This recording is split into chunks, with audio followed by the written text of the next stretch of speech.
So it's a No. real wake Well, up call for a lot of these people. If you watch some of the videos, look about how many of them start crying for their mommy when they oh get yeah. Once arrested. you get them down, I can't breathe. I saw a 14-year-old girl at school was drunk at school, Yeah, and then she was yeah, telling the police officer, "You ain't gonna touch me." Yeah, and I'm like, "Oh my goodness, this girl's number 114, and you're drunk." I mean, what is going on in this world? It yeah. Some of these videos blow my mind, and then you go down that rabbit hole, and don't do that, because then you're watching 30 videos of going, "What is this world coming to?" Oh yeah, don't Yeah, start Rich, clicking on afterwards watching them. You'll fucking I go hear live you. somewhere in a mountain and live by yourself. You're like, this world's fucking falling apart, man. Yeah, I honestly, I'm glad I don't do the job anymore. My hat's off, and that's why we do this to the better put folks your that. hat on. You're gonna get burnt. Yeah, I'm just messing with you. my dome there. Your dome Yeah, is definitely have quite to watch bright out there, for man. that. It does reflect some sun. I do see that. Well, my wife says it's a beacon to crazy people, so that must be why you like me. Oh, Well, you you know said the what? You word got a sin lot. magnet. We're super excited. April 6th. Charlie's going to be out there. I would be, but I have Arcadia Bike Fest that day. I'm definitely going to send him with some money to buy some tickets. But there you go. April 6th, Music Fest, 12 to 4. The poker run starts at 11 a.m. Registration opens at 9:30. It's at OCC and Burt's Barracuda, Harley Davidson, sponsored by Toyota Tampa Bay, Fran Hosh, and other great sponsors. If you need to get a hold of Rich at peacekeeperusa.org. I think what you do is great. I think it needs more. As a brother to a military, my brother, retired military chief, he's very adamant about the 22 a day and wants to do everything he can. When he retired, I think he told me every week that he lost a friend every week after he Yeah, retired. And I said, that's a shame.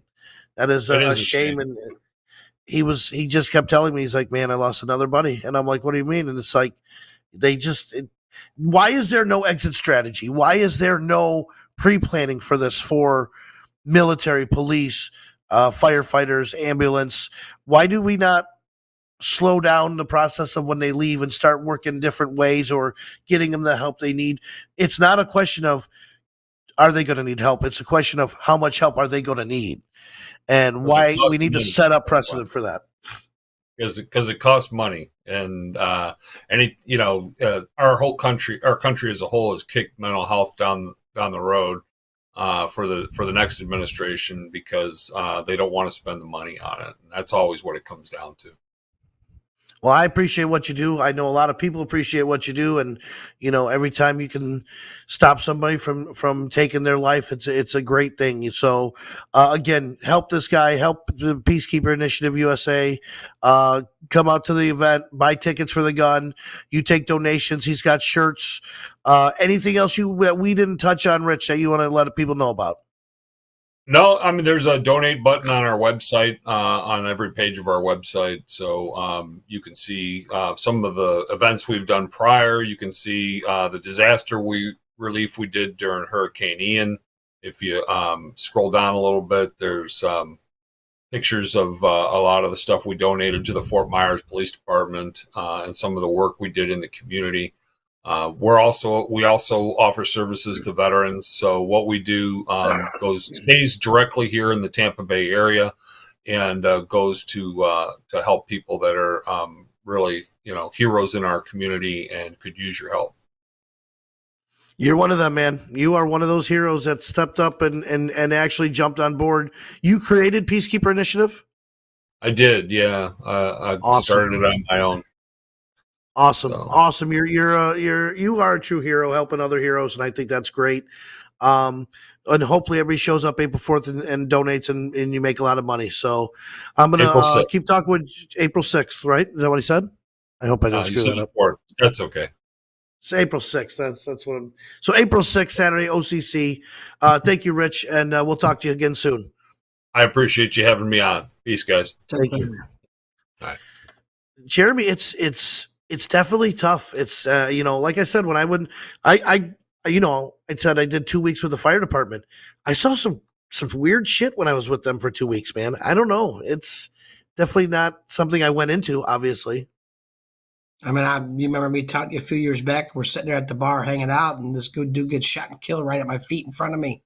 and dies right at our feet. You know, I mean, it's to see somebody be talking to 5 minutes and then they get in an argument or fight and then they get shot right in front of you and they're laying at your feet bleeding out and die, expire right in front of you. That shit'll fuck you up. I probably didn't go to the bar at least a month after that. It took a while for me to go back to that bar, probably over a Oh, I year, but bet. now I go there. And every time I walk in, I look right down at the floor. Right where every single time I walk in that fucking bar, I look down at the floor, and I knew the dude. He was just at my shop buying tires. It was my cousin Blaine's buddy. He got in an argument. Some shit happened. Blase.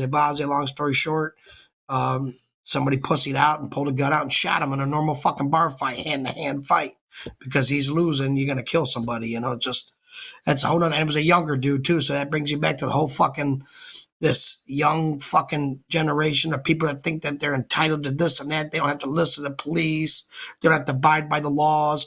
They don't want to take a normal ass whipping with hands. They want to pull out weapons, you know, and it goes back to that kind of shit. But yeah, that'll fuck you up. You know, that'll mess up your head for a while. I still think about it every once in a while, you know, and who knows where it's at. If it's not on top, where deep down inside is it hiding at to one day it's going to Yeah. mess with you. See something, trigger something, the shit you've seen, maybe, you know, one day it triggers something. Yeah, I mean, and this guy here, we're just talking with Rich. I mean, he's dealt with the shit for years.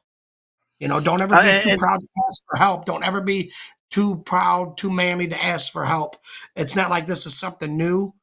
It's been out for a long time, ever since the beginning of wars and anything in the military and the police. It's just people's always been too scared to ask for help. Now you're seeing real men come out there saying, "Hey, man, come over to our side. It's okay to ask for a little bit of help. You know, you got a mental health issue.